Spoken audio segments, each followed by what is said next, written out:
বিশ্ব ক্রিকেটের সব রকম আপডেট পাওয়ার জন্য আমাদের চ্যানেলটিকে আজই সাবস্ক্রাইব করে রাখুন।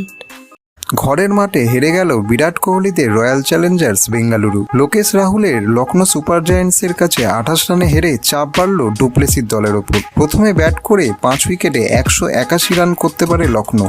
জবাবে বেঙ্গালুরু করল মাত্র 153। কোহলিদের ইনিংসে ধস নামালেন অভিষেক ম্যাচে 155.8 কিলোমিটার গতিতে বল করা ময়াঙ্ক যাদব। তিনি 14 রান খরচ করে 3 উইকেট নিলেন। জয়ের জন্য 182 রানের লক্ষ্যে ব্যাট করতে নেমে নিয়মিত ব্যবধানে উইকেট হারালো বেঙ্গালুরু। দলের প্রথম 3 ব্যাটার কিছুটা রান করলেও পরের দিকের ব্যাটারেরা দলকে ভরসা দিতেই পারলেন না।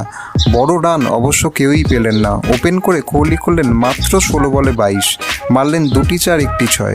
অপর ওপেনার ডুপ্লেসির অবদান 13 বলে মাত্র 19, 3টি 4 মারলেন অধিনায়ক। কিছুটা লড়াই করলেন 3 নম্বরে নামা রজত পাটিদার। তার ব্যাট থেকে এলো 21 বলে 29 রান। শেষ দিকে কিছুটা চেষ্টা করেন মহিপাল লোমরোর, কিন্তু ওভার প্রতি রানের লক্ষ্যকে বাগে আনতেই পারেননি তিনি। ভিডিওটি ভালো লেগে থাকলে বাংলার ক্রিকেট চ্যানেলটিকে অবশ্যই সাবস্ক্রাইব করে দিন।